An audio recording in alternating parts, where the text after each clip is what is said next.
성탄절 주일 예배입니다. 그래서 이 설교를 2번 합니다. 오늘은 짧게 한 10분 하고 이어서 이 오늘 주제에 그에 대해서 또 하기로 하겠습니다. 우리 사모님 간격을 조금 줄이겠습니다. 오늘 우리가 예수님을 우리가 성탄절을 맞이해서 위한답시고 참으로 예수님은 우리가 편을 든답시고 세상을 구할 구세주가 오셨는데 그 위대하신 하나님이 오셨는데 왜 그분을 세상은 마옥간에다가 모셨냐 이렇게 우리가 세상을 다 향해서 붕괴합니다. 근데 그것은 우리 잘못 생각한 겁니다. 세상에 예수님을 그렇게 대접한 것이 아니고 하나님께서 예수를 그런 모습으로 보내셨다는 것을 항상 기억하셔야 합니다. 하나님께서 어떻게 보내셨다고요? 마국간에 천한 자로 오셨습니다. 아주 작은 자로, 소자로. 말하자면 그 예수님은 하나님의 본체십니다. 오늘 말씀 나오시죠? 그는 하나님의 본체시나. 쉽게 얘기하자면 하나님이 직접 인간의 몸을 싸셔서 가장 천한 곳에 나셨다 이런 뜻입니다. 예, 참 놀라운, 참 이거는 그 당시에 그 어떤 역사의 고정관념을 깨는 정말 이거는 놀라운 사건입니다. 그렇죠? 하나님은 항상 그 당시에는 이런 기적이 없는 거죠. 하나님 직접 오셔가지고 마구간에 오셨다니 이 성경이 그렇게 정언하고 있습니다. 우리는 그걸 믿고 있죠. 예, 참으로 기적입니다. 우리는 자꾸 이 기독교 신앙과 세상의 어떤 풍조에 갇혀서 우리가 예수님이 성탄절을 맞이해서 이렇게 얘기합니다. 예수님의 탄생을 축하합니다. 이렇게 하는데 이 말씀은 굉장히 잘못된 겁니다. 그렇죠? 누군가의 생일을 축하한다는 것은 그가 생명을 얻었기 때문이지만 예수님은 없다가 태어나신 게 아니에요. 원래 하나님이셨는데 그렇죠? 우리를 위하여 이 땅에 낮고 천한 자리에 오셨다 이겁니다. 그래서 예수님으로 보자면 그건 순환이고 고난입니다. 죽으러 오셨다 이거예요.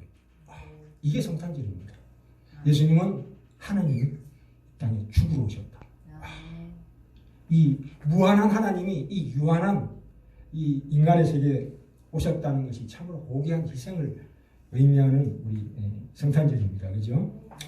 성탄절의 불쌍한 이웃을 향해서 손을 벌리기 전에 나 자신이 먼저 불쌍한 자라는 것을 알아야 합니다. 그렇죠? 내가 불쌍한 자구나. 저 예수 하나님이 오셔서 죽을 수밖에 없는 내가 죄인이었구나를 깨닫는 것이 이 성탄절의 진정한 의미입니다. 그래서 성탄절이니까 내가 잘났으니까 내가 믿는 사람이니까 또 부유한 사람이니까 불쌍한 사람에게 나눠준다는 생각을 가지시면 안 돼요. 나부터가 먼저 마음 깊이 성탄절이 그런 자부심과 우월감으로 성탄절을 보내시는 그건 인정한 뜻이 아닙니다. 왜 예수님이 왜 이 땅에 오셔야 했고 그분이 왜 십자가에 죽으셨는가 하는 것을 우리가 새기는 날로 잡아야 될 것 같습니다. 말하자면 우리는 시체였죠. 시체는 보지도 못하고 듣지도 못하고 아무 감각도 없습니다. 당연히 생각도 못하는 시체였습니다. 그런데 주님께서 오셔서 우리의 영혼을 살려주셨다 이 말입니다. 예, 우리는 느끼지 못하지만 그죠. 자, 그래서 우리에게 주시는 말씀이 있습니다. 수고하고 무거운 짐진 자들아 다 내게로 오라. 내가 너희를 위하여 쉬게 하리라. 나는 마음이 온유하고 겸손하니 나의 모멸을 메고 내게 배우라. 네 짐을 내려놓고 세상에 네 짐을 내려놓고 내 짐을 져라 이거예요. 내 짐을 져라는 게 뭡니까? 네 십자가를 져라 이거예요. 네 짐을 져라. 그것은 가볍다. 왜요? 내 멍에는 쉽고 내 짐은 가벼움이라. 왜? 하나님께서 우리에게 나를 따라오려거든 자기를 부인하고 자기 십자가를 지라고 하셨습니다. 나의 제자가 되려고. 그죠? 이게 얼마나 우리가 예수를 믿는다는 것은 세상적인 영광이나 권세를 기대하면 안 됩니다. 가장 우선되는 것이 십자가를 지는 것이 우선입니다. 우리 평생에는 내 주변의 이웃들을 위해서 내가 사랑하는 사람을 위해서 십자가를 진다는 것은 그 보상이 절대로 살아있을 때 겉으로 드러나지도 않을 수도 있다는 것을 각오하셔야 합니다. 내가 이름 없이 빚도 없이 죽어갈 수 있다는 것을 항상 가슴속에 새겨야 합니다. 그게 우리 기독교의 본질입니다. 그걸로 인해서 내가 다른 사람에게 인정받고 칭찬받는 그런 삶을 생각하는 것은 그것은 기독교를 오해하는 겁니다. 그것이 아닙니다. 그러나 이 십자가의 죽음이라는 것은 얼마나 치사한 죽음입니까? 말하자면 그렇지요. 참으로 수치스럽고 고통스러운 죽음입니다. 세상에 인간이 죽는다는 것은 그걸 죽는다는 것을 미워하면 안 됩니다. 왜요? 우리가 어떤 외국 기사나 이런 사람들을 기리는 건 좋은데 그들의 죽음을 미워해서는 절대로 안 된다 이거예요. 사람은 자기 용심리로 죽을 수도 있는 것이고 또 고문에 못 이겨서 어쩔 수 없이 일찍 하나님께서 더 고통당하기 전에 죽음 주시는 경우가 있어요. 하나님께서. 죽은 사람의 죽어보지는 않았지만 그런 하나님의 말씀을 이 성경에 나와 있습니다. 그러니까 인간이 참을 수 없을 때는 하나님이 딱 빨리 목숨을 끊어주셔요. 그게 하나님의 은혜예요, 사실은. 그죠? 그래서 우리가 절대로 이 죽음을 미워해서는 안 됩니다. 참, 이 하나님이 원하시는 사람은 무슨 세상에 이름을 떨치는 대사, 수녀, 슈바이트 이런 사람들이 아니고 말없이 순종하며 묻혀 죽어간 하나님의 사람들입니다. 그래서 예수님이 오셨을 때 누가 왔습니까? 누가 그들 맞이했습니까? 보잘것없는 목자, 그다지 목자라는 것은 최악의 급입니다. 목자들, 이방인 동방박사들 아닙니다. 그래서 우리가 그런 것을 잘 새겨야 합니다. 우리가 이 죽고 내가 죽는 것은 아무나 할 수 있습니다. 그렇죠?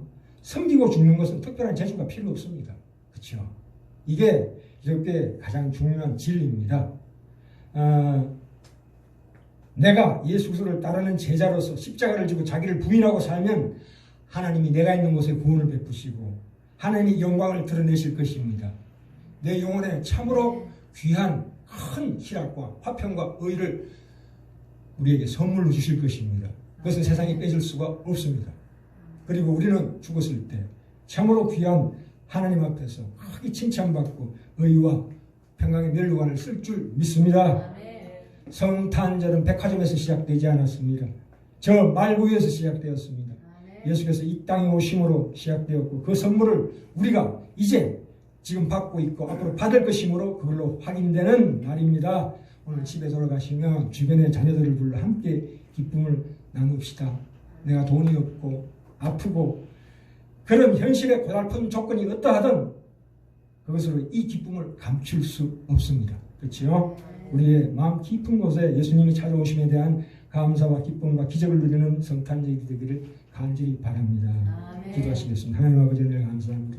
주님께서 이 땅에 오셔 우리를 위하여 죽으셨기에 우리가 하나님의 자녀가 되었습니다. 우리가 사는 이 한평생의 존재가 주님의 길을 따르도록 요구받고 있고 우리가 자기를 부인하고 십자가를 짐으로써 하나님께서 우리 인생과 우리가 존재하는 모든 곳에 찾아오심을 믿습니다.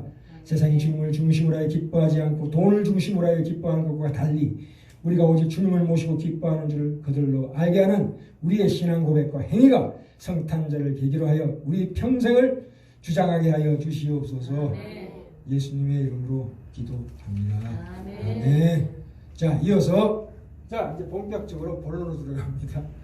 예, 전번 시간에 소망의 구원의 투구에 대해서 우리가 은혜를 나누었습니다. 이 소망의 구원의 투구란 것은 뭐냐면 우리가 과거에 구원을 받았고 지금 받고 있고 앞으로 받을 것이다. 이 세 가지 세 시제로 말씀드렸죠. 그래서 칭의 이 칭의라는 것은 과거에 우리가 받은 구원입니다. 그렇죠? 나를 의롭게 하셨다. 무엇으로 말미암아? 지금 말씀드린 예수 십자가로 말미암아 나를 구원하셨다. 이게 과거에 받은 구원입니다. 자, 지금 또 받고 있는 구원이 있습니다. 그게 뭡니까? 아까 말씀드렸죠? 내가 십자가를 지는 거죠. 아멘. 지금 구원을 받고 있는 그 과정 중에 내가 십자가를 지는 일이 반드시 있다 이거예요. 나의 사랑하는 사람들을 위해서, 그렇죠? 이웃을 위해서. 그게 성화.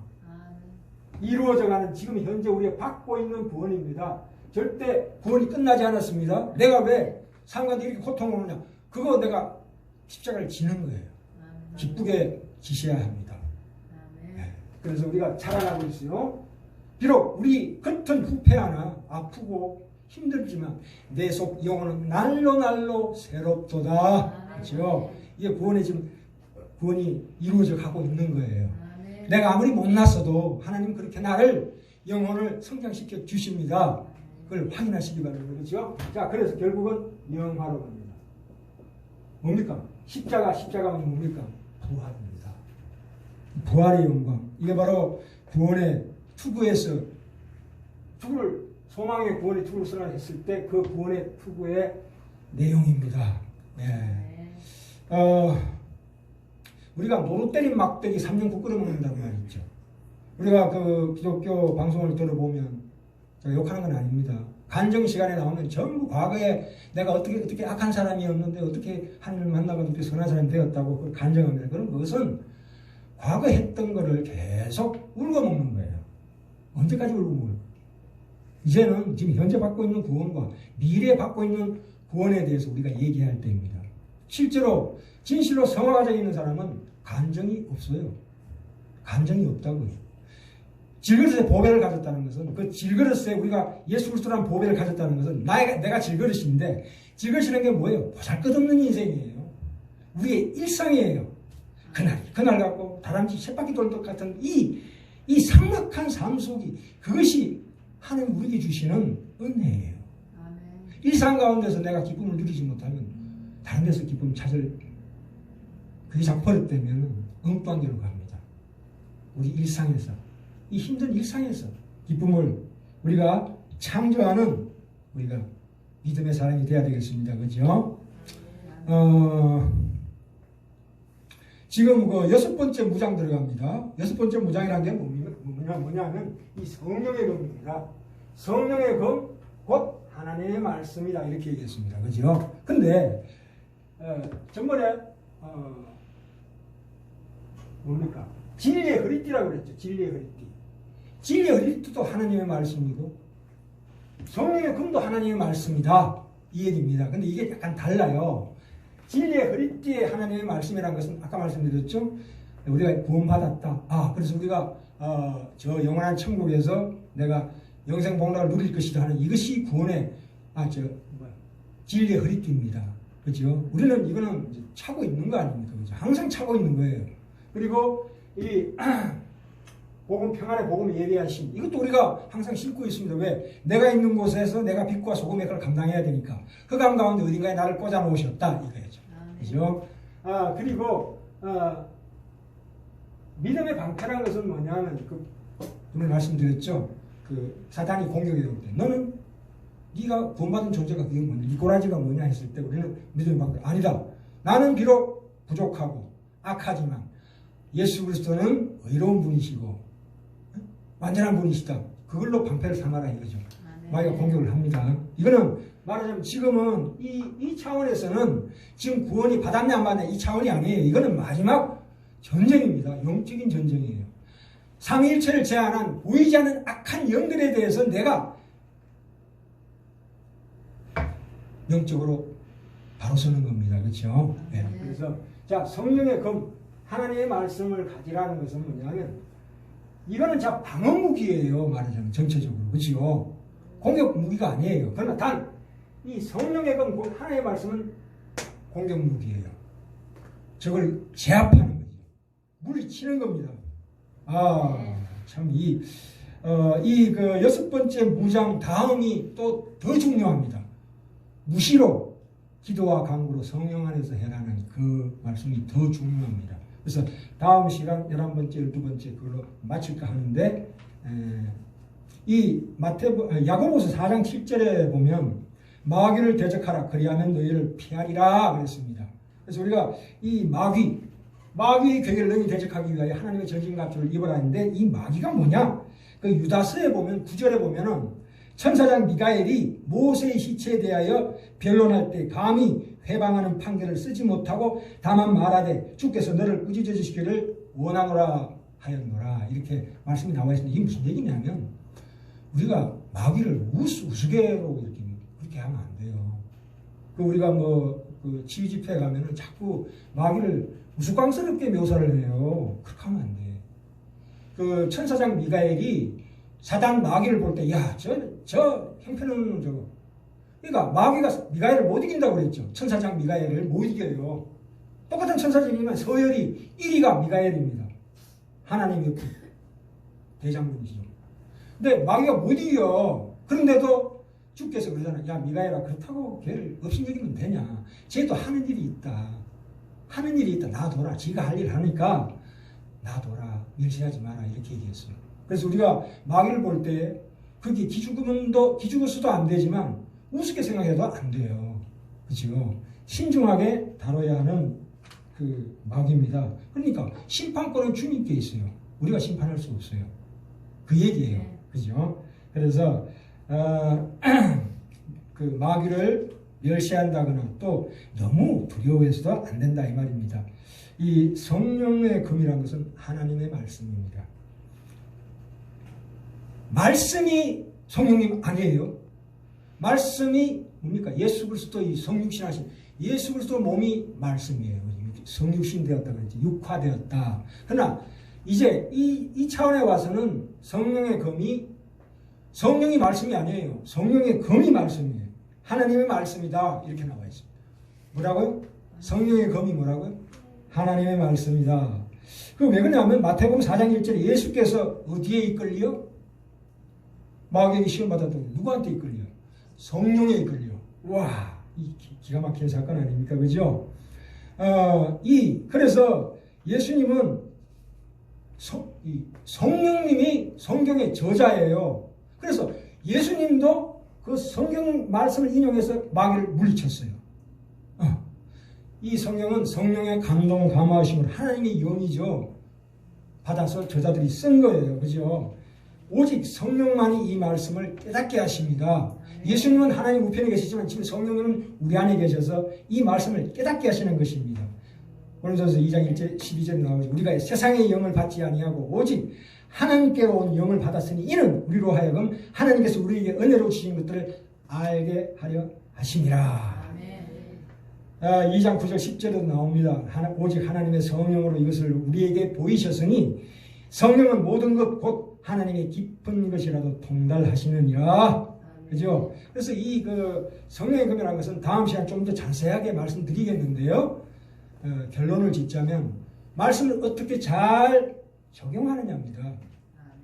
말씀을 그냥 알고 있고 이해하는 정도가 아니고 이걸로 정확하게 어떤 상황과 어떤 정황과 어떤 경우에 따라서 정확한 말씀을 끄집어내가지고 탁 치는 겁니다. 그러면 마귀가 어떻게 된다고요? 아이고 나 살려라 도망가요. 네, 이런 참 우리에게 주신 하나님의 큰 복을 우리가 받아 누리시기 바랍니다. 앞으로 우리 지라는게 계속 나오시면 이런 경지로까지 넘어갑니다. 예, 너무 건방진 얘기인가? 이 성경 말씀은 참 어렵습니다. 이 어려운 이유는 그 말씀이 갖는 깊이가 이 말씀을 허락하신 분의 인격과 지성의 깊이만큼 깊기 때문입니다. 그러므로 그 말씀을 받는 우리가 그 말씀을 들을 때는 내 수준밖에는 이해하지 못하기 때문에 성경은 너무나 많이 오해되고 다 이해되지 못하는 법입니다. 그렇죠? 그걸 우리가 인정하셔야 합니다. 일테면 오병이어 사건이나 예수님 무리로 그런 사건, 베드로가 무리에서 그런 사건을 우리가 조금 덜 이해하고 있다 이 말입니다. 우리가 하나님이 연애편지, 이거 하나님의 연애편지거든요. 받았는데 우리는 그 내용은 볼 줄 모르고, 이야, 이 편지지가, 어우, 좋네. 글씨가 예쁘네. 이 정도 수준밖에 모른다 이 말입니다. 그래서 오늘 마지막으로 시간이 많이 갔는데요. 욥기 한번 펴볼까요? 욥. 저기 구약입니다. 저기 책을 꽂아놨습니다. 8장 7절입니다. 8장 7절. 예. 8장 7절 말씀이 찾았습니까? 예, 8장 7절 찾으셨습니까? 네. 예, 제가 읽겠습니다. 네 시작은 미약하였으나 네 나중은 심히 장대하리라. 이 말씀 다 아시죠? 네 시작은 미약하였으나 내 나중은 심히 장대하리라. 이 말씀은 안 믿는 자들도 잘 아는 구절입니다. 근데 희한한 게 이게 시편에 있는지 복음서에 있는지 전혀 모르고 그냥 이 말씀만 달랑 떼가지고 붙여놓는다는 거예요. 어디에다가 짜장면집 이런 예수 믿는 상점에는 다 붙어 있어요. 그 결국 이 말씀이 근거가 뭡니까? 예수님은 하나님은 선하시다. 결국에는 하나님이 그를 순종하고 믿는 자에게는 복을 주실 것이라는 좋은 말씀이고 맞는 말씀이지만 욥기는 지금 이 욥의 상황이 지금 이 상황을 넘어서고 있는 상황이라는 것을 우리가 알아야 합니다. 우리가 소설 같은 거 볼 때 처음에 어떤 주인공을 묘사할 때 그 사람의 모든 상황을 일단 설정하고 시작합니다. 그죠? 욥은 사람으로 딱 정확하게 설정해 놓고 시작하는 겁니다. 욥이 실제 인물인지 아닌지는 저도 확실하게 모르겠습니다만 하나님께서 어떤 우리에게 교훈을 주시기 위해서 욥을 여기다가 인용했다고 봅니다. 이 욥은 시작의 설정이 하나님한테 처음부터 잘못한 것이 없는 사람으로 출발해요. 이 말이 안 맞죠? 네. 이 말은 뭡니까? 네가 뿌린 대로 거둔다. 사필귀정이다. 인과응보다 이거예요. 이거 인과응보. 우리가 고전에 보면 전부 이 얘기입니다. 인과응보. 뿌린 대로 거둔다 이거예요. 콩 심은 데 콩 나고 팥 심은 데 팥 난다. 그죠? 사필귀정. 반드시 세상 일이라는 것은 반드시 어디로 돌아간다? 올바른 것으로 돌아간다. 사필귀정. 그렇죠? 자업자득이다. 그래서 우리가 이단들을 보면은 네 가게의 저주를 끊어라 해서 통일교 같은 데는 그거를 아주 주된 주제로 삼습니다. 네가 이렇게 왜 고통당하고 있냐? 네가 왜 이렇게 아프냐? 네 조상이 잘못한 그 죄가가 있는데 그걸 씻어야 된다. 이렇게 얘기해요. 그거는 기독교가 아닙니다. 무슨 그런 얼토당토하는 말을 하는지 모르겠습니다. 그죠? 이 욥이 지금 엄청난 고난을 당하고 있습니다. 가족 다 죽고 재산 다 잃어버리고 온몸이 욕창이 나고 이런 상황에서 친구라는 사람이 친구가 여기 3명이 나옵니다. 이 욥기에 보면 엘바스, 빌닷, 소밧 그리고 마지막에 엘리후가 나오는데 이 사람들 다 신앙이 아주 좋은 사람들이에요. 이런 정도 말을 할 것 같으면 이 엘바스나 빌닷이나 소밧이 얼마나 신앙이 좋은 사람입니까? 또 이 사람은 더 신앙이 뛰어난 사람이에요. 와서 친구가 지금 고난받고 고통받고 있는데 위로는 못 해줄 망정 자꾸 이런 식으로 얘기하는데 네가 뭐 잘못된 게 있지. 네 조상이 잘못된 게 있지. 네 자녀가 뭔가 잘못된 게 있으니까 하나님이 벌을 주시는 거 아니냐. 이 얘기를 하는 거예요. 이게 사람은 인간이라는 게 뭡니까? 따뜻한 거예요. 그게 인격이에요. 네. 하나님은 법으로 우리를 다스리지 않습니다. 절대로. 자식을 키울 때 법으로 다스리는 사람 누가 있어요? 그죠? 자식이 비록 살인자였다 하더라도 부모는 자식을 감싸주는 법입니다. 물론 그렇다고 그 법 없이 그냥 무법하게 아이를 키우라는 얘기는 아니에요. 이 법이라는 것은 거기에 사랑이 추가되어야 되는 거예요. 그죠? 그게 올바른 법이에요. 그게 올바른 정의라고요. 그죠? 이 빌닷이 나타나서 뭐라고 합니까? 엘리바스도 이렇게 긁고 갔는데 빌닷이 또 나타나서 또 욥의 속을 긁는 거예요. 순전한 사람은 축복받고 악한 사람은 재난받는다. 이게 뭡니까? 사람이 죄를 지으면 심판받고 벌을 받아 그렇게 된 것이다. 이렇게 생각하는 거죠. 물론 맞는 말이지만 그런 식으로 얘기하면 안 돼요. 그죠?